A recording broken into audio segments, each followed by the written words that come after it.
한 목소리로 읽겠습니다. 모세가 광야에서 뱀을 든 것 같이 인자도 들려야 하리니 이는 그를 믿는 자마다 영생을 얻게 하려 하심이니라. 아멘. 인사 한번 하실까요? 예수님 때문에 당신이 구원을 받았습니다.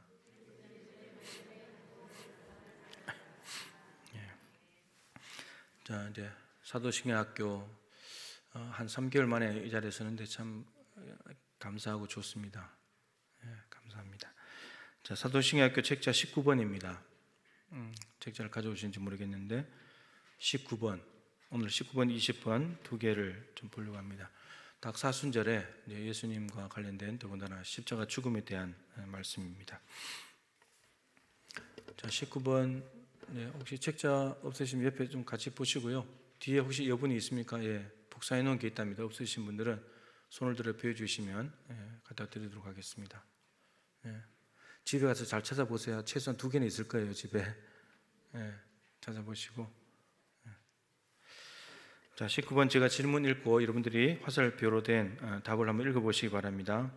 그래서 그분이 십자가에 못 박혀 죽으신 것이 다른 방법으로 죽는 것보다 더 나은 것입니까?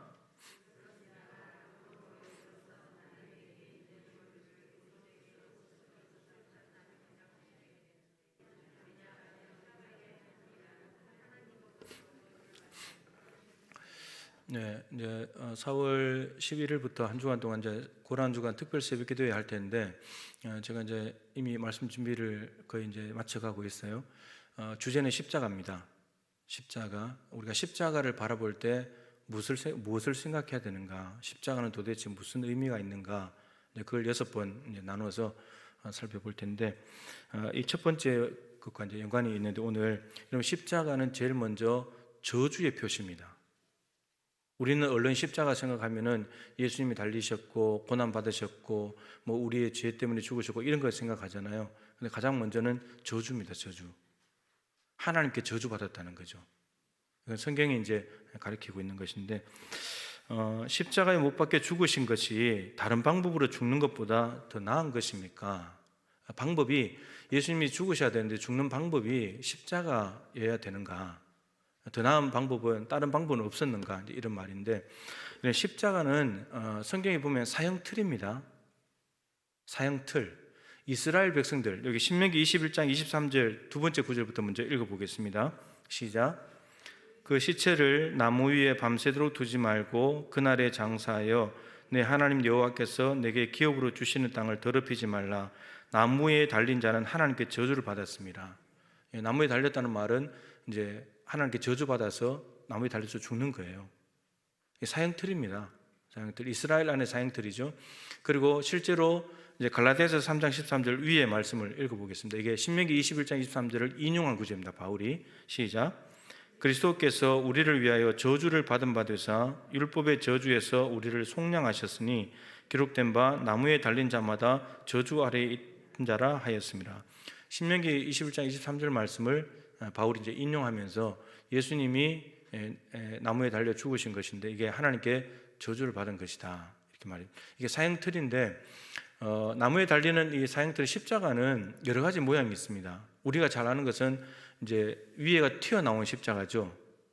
더하기인데 밑에 조금 더 긴 그 십자가고 실제로 T자도 있어요. 위에 꼭다리가 없는 위에 튀어나온 곳이 있는데 T자도 있고요. X자도 있어요. 사지를 이렇게 벌려서 묶는데 다리 이제 이렇게 대각선으로 묶는 거죠. 대각선으로 X자로 되어 있어서 그렇게 달리는 것도 있어요. 하여튼 여러 가지의 사형틀이 있는데 이게 사형틀입니다. 모양이 여러 가지가 있는데 근데 실제로 예수님께서 십자가 죽으실 때는 우리 전에 18번 할 때 말씀드렸는데 이스라엘 백성들 안에는 사형권이 없어요. 사형 판결권과 집행권이 없습니다. 지금 로마의 권력 아래 식민지 생활을 하고 있기 때문에 이스라엘 자체 유대법 안에는 그런 법이 없어요. 할 수가 없어요. 그래서 로마의 권력을 빌려서 예수를 이제 죽여야 되거든요. 예수님을 신성모독죄, 예수님이 자꾸 나는 하나님이다, 하나님과 나는 하나다 막 이러고 다니시니까 신성모독죄로 거리 증인들도 세우고 이렇게 해서 죽이는데 자기들이 못 죽이니까 산헤드린 공회원들이 유대인의 최고 관청의 공무원들인데 그들조차도 율법에 관한 문제는 다 관장할 수 있지만 사형 판결권과 집행권이 없는 거예요. 그래서 빌라도에게 끌고 간 이유가 그것입니다. 이방 세력의 권력의 힘을 빌려서 죽이는 거거든요. 그래서 가는데 빌라도가 결국은 사형을 언도하고 사형 판결을 내려버리죠. 집행하라고 유대인들에게 맡겨줬죠. 그래서 죽이게 된 거예요. 그래서 예수를 죄인으로 만들어야 되기 때문에, 신성모독죄를 짊어진 죄인으로 만들어야 되기 때문에, 근데 죄인으로 만들어서 죽여야 되는데 자기들이 할 수 없으니까 빌라도의 힘을 빌려가지고, 로마 권력의 힘을 빌려가지고 하나님 예수님을 하나님의 저주받은 자로 만들어버린 겁니다. 이게 이제 십자가의 첫 번째 의미, 저주받은 자, 저주의 표시입니다. 그래서 그리스도께서 우리를 위하여 저주받은 바 되사, 그래서 이제 고난주간에 십자가에 대한 말씀을 생각하면서 사실은 이제 이렇게 생각합니다. 다 우리가 받아야 될 거예요. 다 우리가 저주받은 겁니다. 우리가 저주받은 인생이죠. 우리가 받아야 될 저주인데 하나님께서 우리에게 저주를 내리지 않으시고 우리 아들에게, 죄 없는 아들에게, 그러니까 이거는 불신자들이 영적으로 믿음으로 바라보지 못하면 이성적으로는 정신 나간 아버지처럼 보이는, 어떻게 죄 없는 아들을 저주를 받게 해서 나무에 죽여? 죄인들을 죽여야지. 이게 이제 이성적으로 당연한 것이죠. 근데 하나님께서 우리를 살리시기 위해서 이제 뒤에 이제 20번에 나옵니다만 세 가지 목적을 가지고 예수님을 십자가에 죽입니다. 근데 우리가 받아야 될 저주를 예수님이 대신 받으신 거죠. 십자가의 첫 번째 의미는 저주예요, 저주. 그래서 에베소서 2장 3절을 보면 본질상 우리는 진노의 자녀였죠.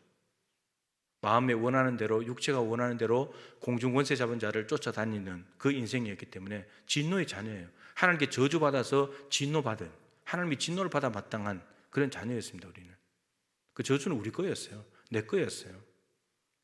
아까 이사야 53장 4절부터 6절 말씀을 읽었습니다만, 그가 찔리면, 그가 어떻게 되면, 그가 어떻게 되면, 그런데 그가 그렇게 되므로 우리는 어떻게 되고, 우리는 어떻게 되고, 우리는 어떻게 됐다. 이거 사실 바꿔야 되는 거 아니에요?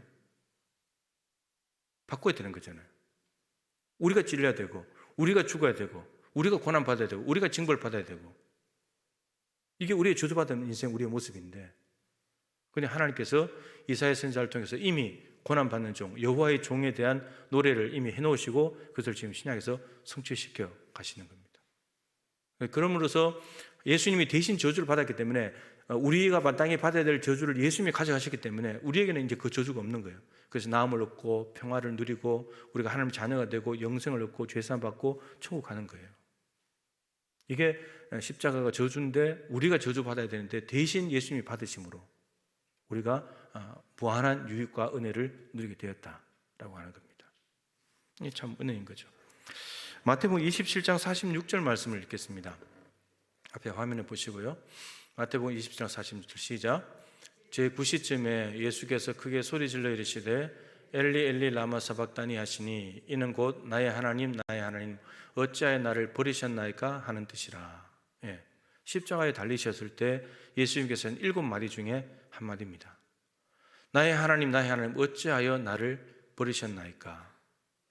예전에 새롭게 하소서에 나온 어떤 저기 외국에 가서 감옥에 갔다가 그 목사님 선교하시고 그분이 저게 이제 예수님이 하나님으로부터 진짜 버림받아서 속이 상하고 왜 나를 버리십니까 원망하는 표현이라기보다도 하나님 저 인간들을, 저 죄인들을 이렇게까지 사랑하십니까? 본인이 이렇게 읽었다고 그랬잖아요. 기억 안 나시는구나. 그렇게 읽었다고 그랬어요, 본인이. 그래서 그러면서 이제 간증을 했거든요. 그러니까 그 의미도 맞는데, 이게 우리가 봤던 신명기 21장 23절, 그리고 갈라디아 3장 13절과 연결시켜서 또 이사야 53장과 연결시켜서 본다면 정말 하나님께 버림받는, 여러분 이게 저주받은 거잖아요. 만약에 그런 의미가 아니라면 저주라고 할 수 없는 거죠. 죄를 짊어졌기 때문에, 죄인은 거룩하신 하나님과 무한한 간격이 있어야 되기 때문에 가까이 갈 수가 없기 때문에 하나님으로부터 버림받는 것이 당연한 거고 그게 저주받은 인생인 거죠. 근데 우리가 그렇게 되는데 예수님 대신 그렇게 됐기 때문에 분명히 하나님과 멀어지게 되는 것, 이게 예수님 받은 저주인 거죠, 사실은. 그러니까 하나님 나를 버릴 만큼 저 죄인을 이렇게까지 사랑하십니까? 이 의미는 이제 긍정적으로 좋게 이제 풀었다면, 실질적으로 예수님 입장에서는 하나님 나를 버리신다. 내가 인간의 죄를 짊어졌기 때문에. 하나님으로부터 멀어지는. 사실은 이 하나님으로부터 버림받는 것은 우리가 당해야 될 거죠. 우리가 당해야 될 거 아닙니까? 그죠? 그러니까 모든 것이 다 대신이에요. 예수님께서 대신 그런 겁니다. 우리는 좋은 것은 대신하기 싫죠. 내가 해야 되고, 힘들고 나쁘고 안 좋은 것은 다 대신 누가 했으면 좋겠고. 그런데 실제로 예수님께서 우리의 죄를 대신 가져가셨어요. 좋은 것은 다 우리에게 주시고. 그러니까 메시아죠. 우리 인간처럼 생각하면, 인간처럼 살면 그 메시아가 될 수가 없는 거죠. 인간하고 다르게 사니까 그게 메시아인 거죠. 메시아니까 다르게 사시는 거겠죠. 자, 오늘 말씀인데, 오늘 본문을 보시면요, 요한복음 3장 14절 15절 말씀인데, 모세가 광야에서 뱀을 든 것 같이 인자도 들려야 된다. 그러면서 이 의미가 요한이 풀었습니다. 15절에 이는 왜 이렇게 인자가 들려야 되냐, 십자가 나무에 달려야 되냐, 뭐라고 그랬죠?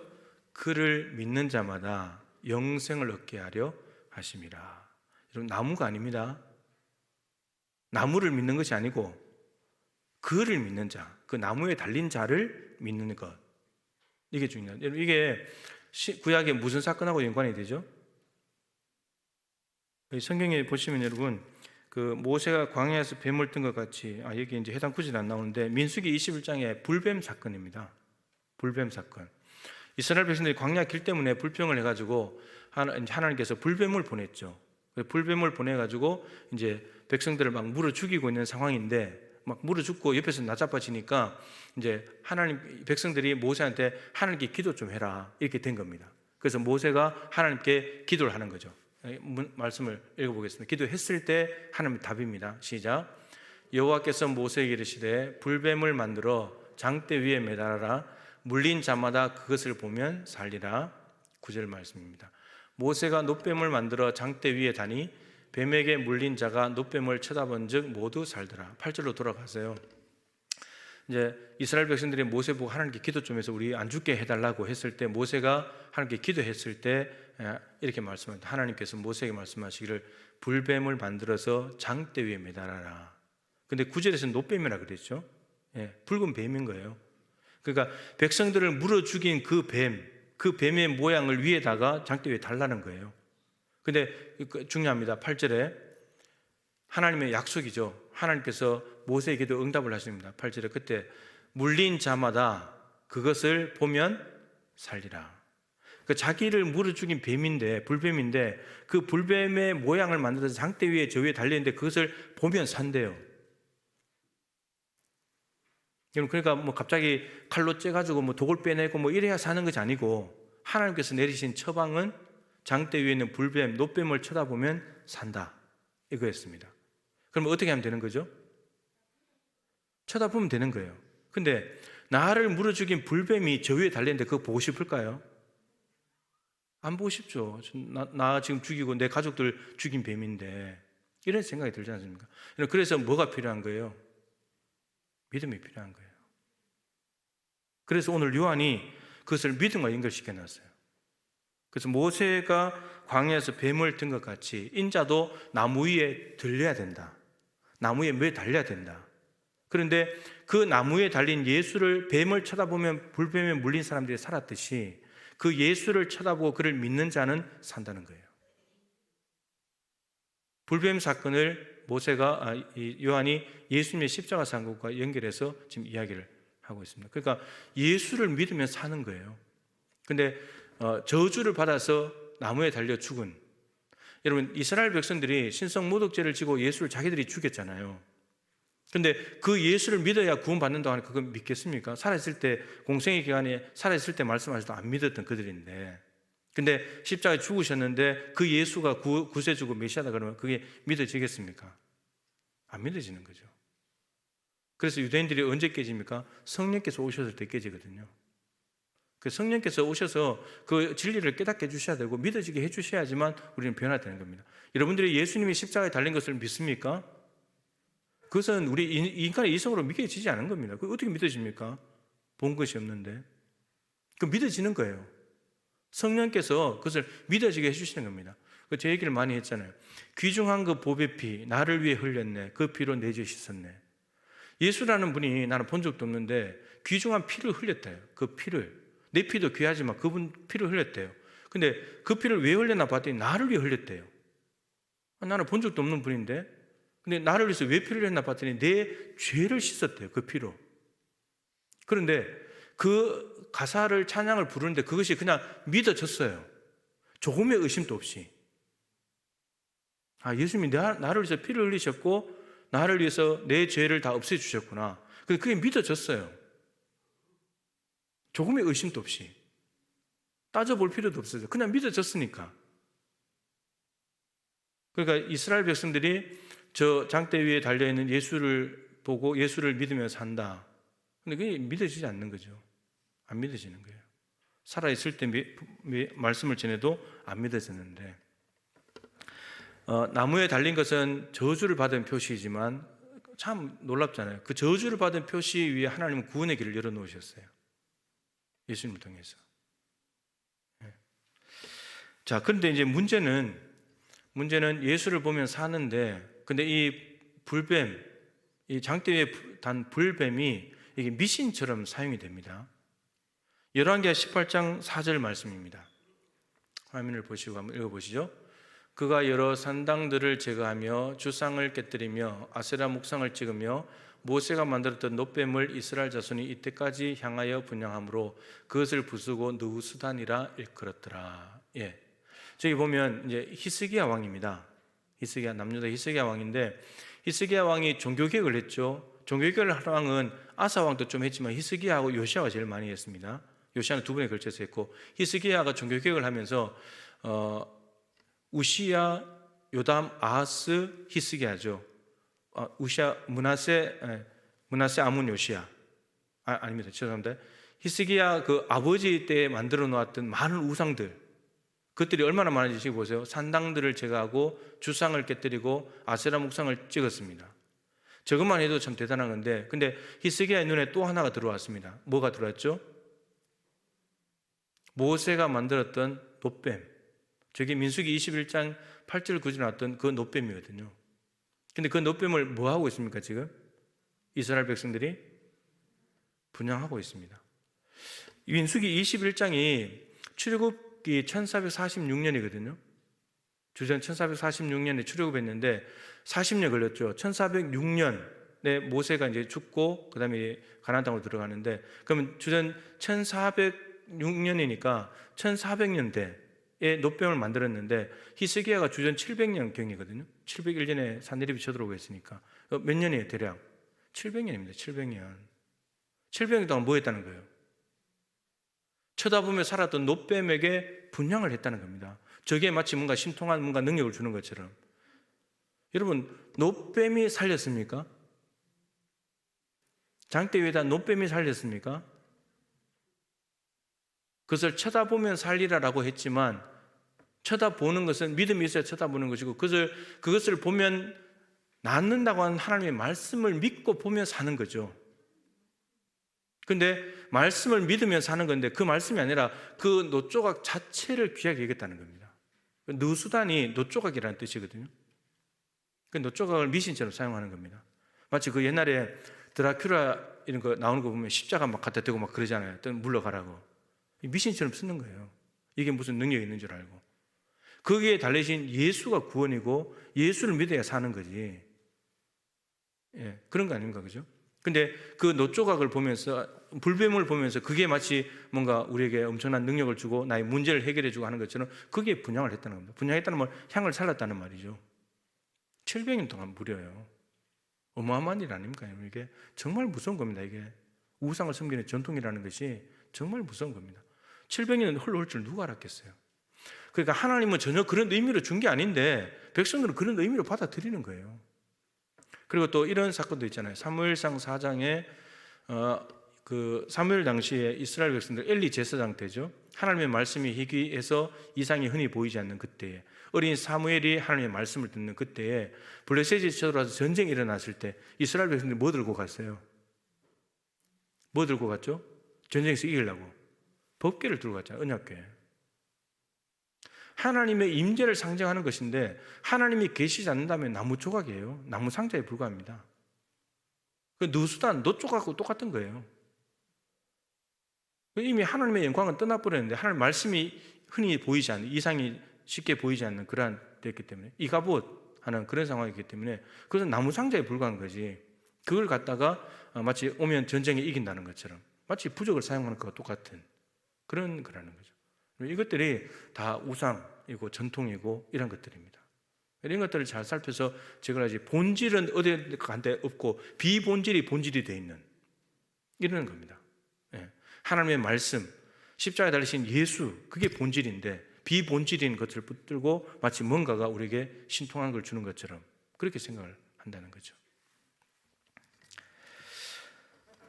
자, 그래서 십자가에 못 박히신 것은 하나님께 저주를 받은 것이고, 그리고 신명기 말씀을 너무나 잘 알고 있는 유대인들은 그 말씀을 이루기 위해서 예수님을 빌라도의 힘을 빌려서 십자가에 정말 저주받은 자로 매달았지만 하나님은 그 인간의 모든 악한 일을 선으로 바꾸시는 분이기 때문에 오히려 그 예수를 통해서 구원의 길을 열어주신 것이죠. 이것은 몰랐죠.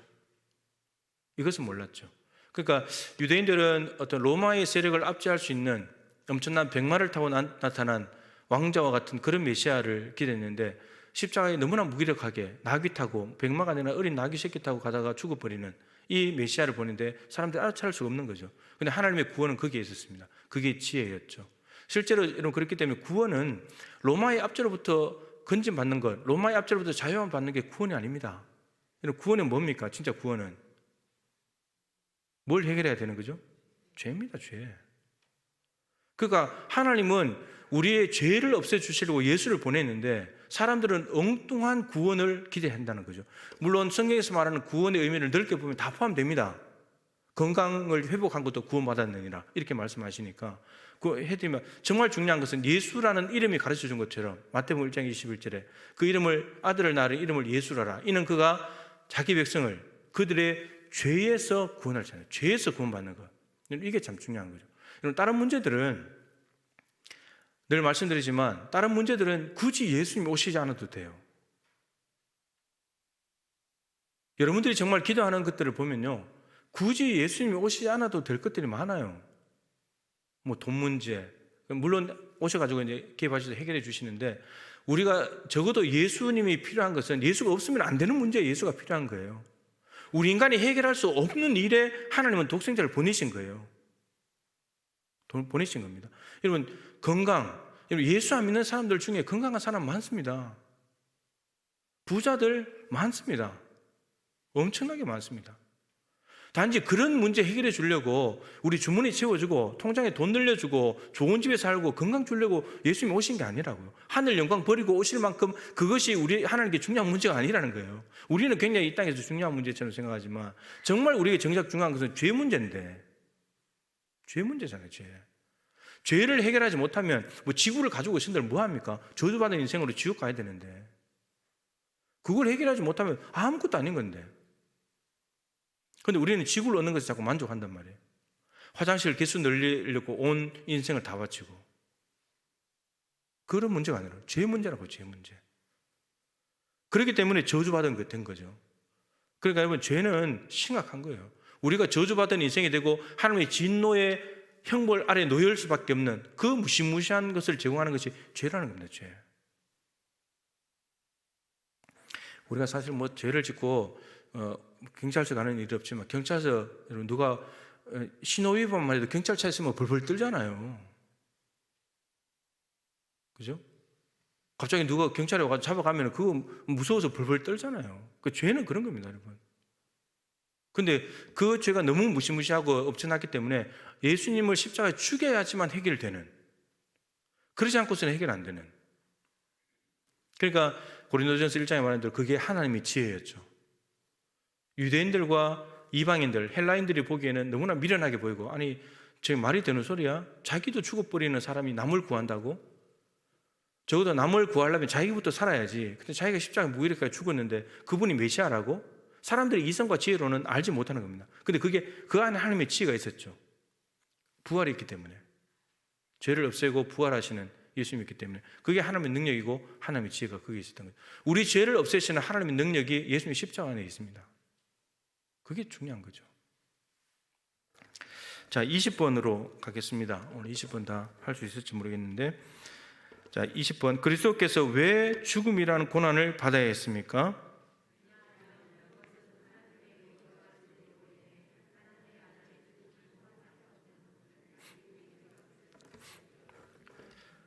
자, 왜 죽음이라는 고난을 받아야 했습니까? 사실 예수님이 십자가에 죽으셨는데 십자가에는 죽음이 있습니다. 이건 죄와 연관된 것이죠.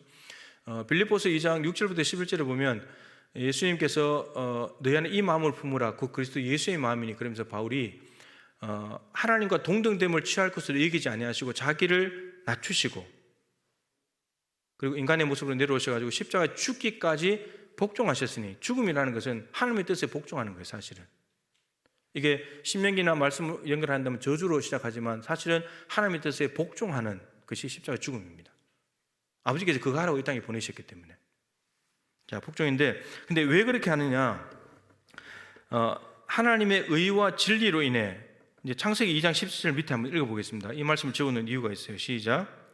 선악을 알게 하는 나무의 열매는 먹지 말라. 내가 먹는 날에는 반드시 죽으리라 하시니라. 이게 최초 율법입니다. 그러니까 모세 율법이 생기기 전에 최초로 하나님께서 인간에게 첫 번째 말씀하신 거죠. 선악을 알게 하는 나무의 열매는 먹지 말라. 내가 먹는 날에는 반드시 죽으리라. 인간은 뭐 해야 되죠? 뭐 해야 옳았죠? 먹지 않아야 되는 거죠. 하나님과 피조물인 인간과의 관계는 하나님은 말씀하시고 인간은 복종하는 그런 관계입니다. 그런 관계가 에덴 동산의 설계도거든요. 가나안 땅도 마찬가지고. 그러니까 에덴 동산의 그 모든 기쁨과 풍요를 누릴 수 있는 설계도가 하나님이 말씀하시면 그게 순종할 때 누릴 수 있도록 설계가 되어 있어요. 가나안 땅도 마찬가지였고, 근데 아담과 하와가 그리고 가나안 땅 이스라엘 백성의 설계도를 깨뜨려 버린 거죠. 불순종했으니까. 그러니까 에덴 동산 가나안 땅에는 모든 걸 다 잃어버리게 된 겁니다. 그러면서 이제 죄를 짓게 된 거죠.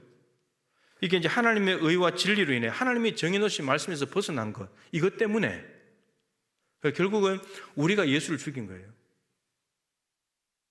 내가 예수를 죽인 거예요. 내가 하나님 말씀에서 불순종했기 때문에 교만하여서 피조물인데 창조주가 되려고 했고 하나님 되려고 했기 때문에 욕심 부렸다가, 그래서 예수님이 십자가에 죽게 된 것입니다. 우리는 그렇게 생각을 못했죠. 내가 죄 짓는데 예수가 십자가에 죽는다 생각 못했죠. 근데 지금 역사가 그렇게 흘러가는 거예요. 아담의 후손으로 태어난 모든 사람들은 모든 사람이 죄를 범했습니다. 다 죄 아래 놓여있게 된 거죠. 다 저주받은 인생인 거고, 근데 그 저주받은 인생을 대신해서 다 죽어야 되는데 대신해서 예수님이 십자가에 죽으신 거죠. 자, 첫 번째, 십자가에 왜 죽으셔야 되는가? 오늘 말씀에서 세 가지를 이야기합니다. 첫 번째가 여러분들이 읽었던 답에 한 가지가 있죠. 첫 번째 뭐죠? 우리의 죄값을 지불하기 위해서. 이 십자가의 죽음 말고는 죄값을 지불할 길이었기 때문에. 그럼 죄의 삭은 뭡니까? 사망이잖아요. 욕심이 잉태한 즉 죄를 낳고 죄가 장사한 즉 사망을 낳느니라. 이렇게 되는 겁니다. 그래서 나의 하나님 어찌하여 나를 버리십니까? 그러면서 십자가에 죽으신 거예요. 우리의 죄값 때문에 그렇습니다. 그래서 죄가, 예수님도 인간의 죄를 짊어졌기 때문에 하나님과 엄청나게 무한한 거리가 생겨버리는 거죠. 우리가 원래 그렇게 돼야 되는 건데. 자, 그 밑에 9절에 있죠. 히브리서 2장 9절 먼저 읽어보겠습니다. 오직 우리가 천사들보다 잠시 동안 못하게 하심을 입은 자, 곧 죽음의 고난 받으심으로 말미암아 영광과 존귀로 관을 쓰신 예수를 보니 이를 행하심은 하나님의 은혜로 말미암아 모든 사람을 위하여 죽음을 맛보려 하심이라. 자, 오직 우리가 천사들보다 잠시 동안 못하게 하심을 입은 자, 그 사람이 누구라는 겁니까? 죽음의 고난 받으심으로 말미암아 영광과 존귀로 관을 쓰신 예수님. 그 잠시 동안이 얼마입니까? 잠시 동안 천사보다 못하게 된 기간이 얼마예요? 33년. 인간의 모습으로 이 땅에 오셔서 30세 공생이 시작하시고 3년 뒤에 부활하심으로써 영광의 자리에 다시 가셨기 때문에 잠시 동안은 33년이에요. 천사보다 못하게 된 기간이. 그런데 그렇게 잠시 동안 못하게 된 기간에 뭘 하셨냐? 죽음을 맛보셨다는 겁니다. 그러니까 성육신 하신 이유가 죽음을 맛보기 위해서. 왜냐하면 우리가 죽는 운명이잖아요. 근데 그 운명을 예수님이 직접 경험하기 위해서 오셨다는 거예요. 세상에 이런 사람이 어디 있습니까? 가끔씩 그 영화나 이런 데 보면 이제 부부가 혹은 뭐 애인이 한쪽이 이제 암에 걸려서 머리가 다 빠지고 나면 반대편 사람이 자기 머리를 다 밀죠. 그런 거 보면서 막 감격해서 울어요. 나랑 같이 고통을 나누기 위해서 저렇게 하는구나. 안 해도 되는데. 그거와는 비교도 할 수 없는 거지만 예수님께서 우리가 당해야 될 죽음을 맛보시기 위해서 예수님이 죽으시는 거예요. 그냥 단지 죽음이 어떤 건지 맛보기 위해서 하신 것이 아니고, 물론 그 뒤에는 죽음을 이기시고 죽음을 이겨 놓아야지만 우리가 살게 되니까. 그래서 우리를 살리시기 위해서 사실은 죽는 거죠. 그러니까 어마어마한 거예요. 이게 이제 예수님이 우리의 마음을 공감하시고 이해하시고 도와주시는, 체휼하시는, 우리의 모든 고통을 체휼하시는 분이라 그랬잖아요. 히브리서 4장에. 근데 우리의 고통과 아픔을 이해하시고 공감하시고 심지어 나가서 도와주실 수 있는 분, 그분을 의미하는 겁니다. 그러니까 도와줄 수 있게 죽음까지 갔다 오셨기 때문에 우리의 마음을 너무 잘 아는 거예요. 우리가 이 땅에서 아무리 고난받고 힘들다 할지라도 나는 죽을 것 같아도 예수님의 십자가 고난에 비하면 사실은 약한 거죠. 고난을 할 수가 없는 거죠. 우리가 당하는 것들은. 예수님의 십자가 고난은 대표적인 거고 총체적인 거, 종합적인 거지만 실제로 얼마나 많은 침뱉음을 당하고 모욕을 당하고 저주를 당하고 엄청나게 많이 당하잖아요. 억울하면 제일 억울한, 베드로 전서 2장에 있는 말들 한다면 애매히 고난을 받아도 부당하게 고난을 받는, 가장 부당한 고난을 받는 분이 예수님이잖아요. 우리의 고난을 이해하시기 위해서, 우리의 고난을 아시기 위해서 죽음을 맛보기 위해서 이 땅에 성육신 하셨고, 천사보다 잠깐 못하게 되는, 천사보다 비교해서 너무나 질적인 차이가 있는 우월한 뛰어나신 그런 존재이지만 천사보다 못하게 되셔가지고 우리 인간과 같이 되셔가지고 우리 인간이 당하는 모든 것들을 당해보시는 그 예수님을 히브리서 기자가 말하고 있습니다. 2장 14절 15절 연결이 됩니다. 이제 예수님이 왜 죽으셔야 되는가를 두 가지 더 이야기합니다. 읽어보겠습니다. 시작. 자녀들은 혈과 육에 속하였음에 그도 또한 같은 모양으로 죽음을 통하여 죽음의 세력을 잡은 자 곧 마귀를 멸하시며 또 죽기를 무서워함으로 한평생 매여 종노릇하는 모든 자들을 놓아주려 하심이니. 자, 첫 번째가 뭐라고요? 죄값을 지불하시기 위해서 죽으셨습니다. 죄 문제를 해결하는 거예요. 그래서 이 말이 뭡니까? 대속, 속량. 우리가 우리의 죄값을 치러야 되는데 예수님이 대신 값을 지불해 주는 거예요. 여러분들이 시장이나 어딜 갔다가 너무나 마음에 드는 뭔가 물건 하나 샀는데 옆에 있는 친구가 대신 값을 지불해 주면 좋아요, 안 좋아요? 좋죠, 그죠? 돈 굳었다 이러면서 좋아하잖아요. 근데 우리가 우리의 죄값을 지불해야 되는데 하나님이 대신 값을 지불한 거예요. 예수라는 값을. 좋아요, 안 좋아요? 이거는 뭐 좋은 물건 한 개 친구가 돈을 내준 것과는 비교도 안 되는 거예요. 비교도 안 되는 거예요. 그걸 하셨다는 말이죠. 자, 여기 보시면 자녀들은 혈과 육에 속하 있으면 우리는 혈과 육을 가진 인간입니다. 그죠? 그렇기 때문에 그도 또한 같은 모양으로 우리 인간과 똑같은 모양이 되셨다는 겁니다. 말씀이 육신이 되어 우리 가운데 거하셨으니까 인간이 되신 겁니다. 자, 그러면서 죽음을 통하여서 두 가지를 말씀하십니다. 죽음의 세력을 잡은 자 곧 마귀를 멸하시며. 왜 예수님이 죽음 속으로 들어가시냐면 마귀를 멸하기 위해서. 그 죽음이라는 권세를 마귀가 가지고 있는데 그 마귀를 멸하시기 위해서는 마귀를 없애는 게 아니라 죽음으로 들어가서 이겨버리면 되니까. 그러면 죽음을 이기는 거죠. 그게 더 능력이 있는 거 아닙니까? 나사로가 병이 걸렸을 때 예수님 와서 고치는 거하고 나흘이 지나 죽은 지 나흘이나 됐을 때 왔을 때 다시 살린 거하고 능력은 전혀 다른 거잖아요. 똑같은 예수님이지만 고치신 능력과 다시 살리신 능력은 다른 거죠. 근데 그걸 통해서 예수님이 나는 부활이다. 나는 죽음을 끝나는 인생이 아니고 나는 다시 산다. 부활을 미리 말씀하셨고 실제로 예수님 죽으시고 부활하셨죠. 죽음을 이기는 방법은 죽음을 피해가는 것이 아니고요. 이런 불로초, 영생, 좋은 영양제 많이 먹고 막 오래 사는 그런 게 죽음을 피해가는 것이 아니고 죽음 속으로 들어갔다 죽음을 이겨버리면 되는 거예요. 그게 죽음을 진짜 이기는 거예요. 기독교의 힘이 그런 거거든요. 그런 거예요. 고난을 피해가는 것이 아니고 고난 속에서도 살아내버리는 거. 그게 믿음이고 그게 이기는 거잖아요. 요리조리 피해 다니는 건 이기는 게 아니에요. 그냥 순간적으로 모면한 것 뿐이지. 근데 정말 죽어버리면 다시 살기 때문에, 그러면 이제 다시 살아나면 죽음도 이제 괜찮은 거죠. 이겼으니까. 우리 기독교의 복음은 그런 거예요. 예. 시험에 들게 하지 마시고 시험 속으로 들어가지 않게 해달라고, 요절히 시험을 피해 가게 해달라는 말이 아니고 시험 한복판에 떨어지지만 그 시험에서 이기는 거, 이게 여러분 기독교 주기도문이에요. 예. 어느 게 더 능력이 있어요? 요리조리 피해 다니는 거하고 들어갔는데 거기서 이겨나버리는 거, 이게 나오는 게 능력이 있는 거죠. 하나님은 우리가 그렇게 능력 있게 사시길 원하시는 거예요. 예수님이 그런 능력으로 사시기 때문에 그런 겁니다. 그래서 바울이 내게 능력 주신 자 안에서 예수를 살 때 내가 모든 것을 할 수 있다, 그렇게 자꾸 말하는 거죠. 자, 첫 번째는 죄값을 지불하시기 위해서 죽으시고, 두 번째는 마귀의 세력을 멸하기 위해서, 세 번째 뭐라고 되어 있죠? 또 죽기를 무서워함으로 한평생 매여 종로로 타는 모든 자들을 놓아주려 하시면, 죽음에 대한 두려움, 죽음에 대한 두려움에서 우리를 해방시켜 주려고. 여러분, 예수님이 죽었는데, 십자가에 죽으셨는데 못 살아나셨다. 그럼 어떻게 된 거예요? 누가 이긴 겁니까? 죽음이 이긴 거죠. 죽음이 이긴 거죠. 예수도 죽음 앞에서 실패했다면 우리가 예수를 믿어본들 우리도 죽음 앞에 실패하는 거예요. 근데 예수님이 죽음으로 가셨는데 부활하셔서 죽음을 이겨버렸죠. 그럼 우리가 예수를 믿으면 어떻게 되는 거예요?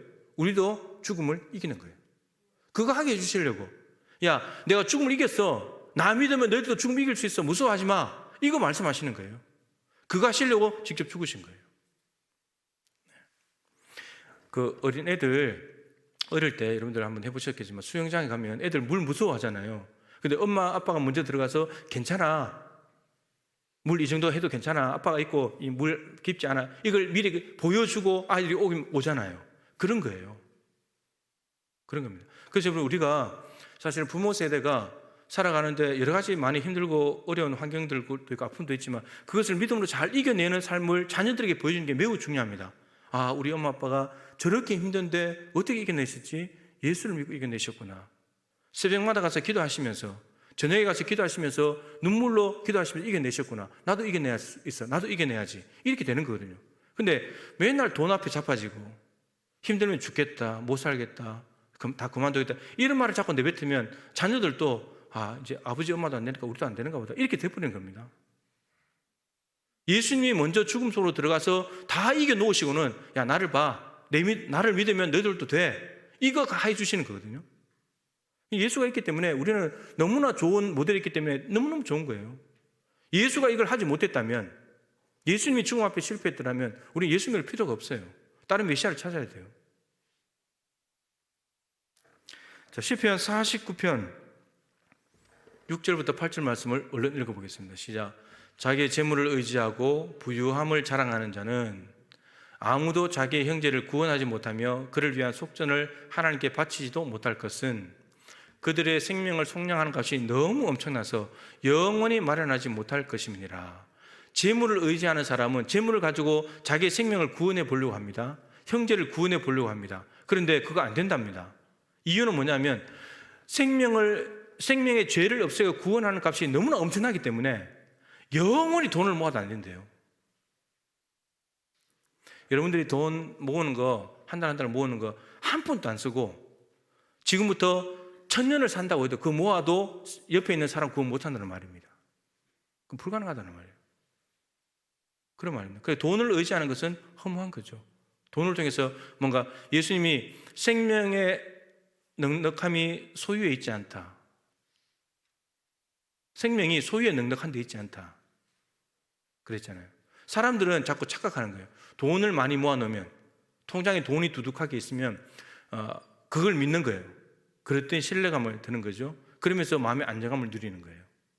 돈이 나를 책임져 줄 것처럼. 근데 돈이 책임져 주는 거 없습니다, 여러분. 뭐 위기의 순간에 잠깐 도움은 되지만, 근데 결정적인 이거 하나만 보면 돼요. 죄 문제 해결 못 합니다. 죄 문제 해결 못 해요. 아무리 돈이 많아도. 네. 자, 베드로전서 1장 18절 19절을 읽겠습니다. 똑같은 말씀인데 시작. 너희가 알거니와 너희 조상이 물려준 헛된 행실에서 대속함을 받은 것은 곧 은이나 금같이 없어질 것으로만 된 것이 아니요 오직 흠없고 점없는 어린 양 같은 그리스도의 보배로운 피로 된 것이니라. 헛된 행실에서 대속함을 받은 것, 이게 죄에서 구원받은 거죠. 죄 문제를 해결한 것은 쉽게 말하면 은이나 금 이런 것들로 된 게 아니라 그런 것도 없어질 것들이니까. 단지 뭐로 됐다고요? 흠없고 점없는 어린 양 같은 그리스도의 보배로운 피로 된 거죠. 6월절 어린 양의 피를 통해서 죽음의 사자가 넘어갔던 것처럼 예수님의 보배로운 피가 있는 사람은 죄에서 사망으로 가지 않고 구원을 얻게 된다는 말입니다. 그러니까 예수가 우리의 죄를 없애지 돈이 없애지 못합니다. 그릇된 신뢰감, 잘못된 안정감에서 벗어나야 합니다. 우리는 돈에 대한 신뢰가 너무 큽니다. 그래서 오늘 새벽에도 말씀드렸지만 양심도 다 팔아먹고 돈 앞에서는 직분도 필요 없고 에서가 팥죽 한 그릇, 그것 때문에 장자의 명분을 바꾸치게 했습니다. 근데 그 장자의 명분을 야곱이 가지고 아버지 이삭으로부터 축복을 받으니까 배가 아파가지고, 동생이 축복을 받으면 좋아해 줘야 되는데 축하해주고 박수 쳐줘야 되는데 오히려 동생을 미워하고 죽이려고 합니다. 장자권 있을 때 잘하지, 있을 때는, 가지고 있을 때는 아무렇지도 않게 여기다가 그거 남한테 빼앗겨가지고 남이 잘 되니까 그때서 배 아파하고 그것을 죽이려고 하고 자기도 축복받으려고 하는, 하나님의 은혜는 너무나 귀한 겁니다. 그 하나님의 은혜를 거역한 자 망령된 자라 했거든요. 우리에게 구원을 주시고 직분을 주신 건 다 하나님의 은혜인데 이것을 돈 앞에서 다 바꿔치기 하고 팔아먹습니다. 그리스도인의 양심은 없습니다. 다 화에 맞았어요. 불화살 맞아가지고 마비가 됐습니다. 예수 믿는 거 다 필요 없어져요. 돈 앞에서는. 그런 겁니다. 십자가의 은혜를 헛되게 만드는 그런 거죠. 유혹은 늘 있습니다. 늘 있습니다. 유혹은. 그렇기 때문에 거꾸로 말하면 유혹이 늘 있다면 우리가 십자가를 붙드는 것도 늘 붙잡아야 합니다. 내가 지난날에 한번 은혜 받았다고 앞으로 이제 어떤 유혹이 와도 끄떡 없어. 천만에요. 천만에요. 날마다 옵니다. 유혹은. 날마다 십자가 붙들지 않으면 이겨낼 수 없습니다. 우리 힘으로는 불가능합니다. 예수가 이겨내지 못하셨다면, 예수가 해결해 주지 못하셨다면 우리는 못 이깁니다. 우리는 다 패배당하는 거고 실패하는 거죠. 그래서 우리가 예수를 붙잡는 것만큼 우리는 죄에서 자유함을 얻게 되고 마귀로부터 공격을 당하지 않게 되고, 그리고 이게 오늘 마지막 말씀하신 대로 죽음의 두려움으로부터도 자유하게 되는 겁니다. 죽음을 이기는 방법은 예수 붙잡는 것입니다. 부활하신 주님을 붙잡는 것이죠. 죽음을 이기신 예수 그리스도를 구주로 모시는 것입니다. 그리고 그분을 믿고 살아가는 것이죠. 예수님께서 왜 십자가에 못 박혀서 죽으셨는가? 전적으로 저와 여러분을 위해서 하신 겁니다. 전적으로 우리를 위해서. 예수님 자신을 위해서 한 게 없어요. 아버지의 영광을 위해서, 아버지의 뜻에 복종하기 위해서, 우리를 위해서. 우리를 위해서 이렇게 엄청난 일을 해주신 예수 그리스도의 은혜가 헛되지 않기 위해서 이 사순절기에 이 십자가의 죽음의 은혜를 마음속에 깊이 새기고 십자가를 짊어지는 삶, 은혜를 헛되이 여기지 않는 삶을 살아갈 수 있기를 축복합니다. 기도하겠습니다.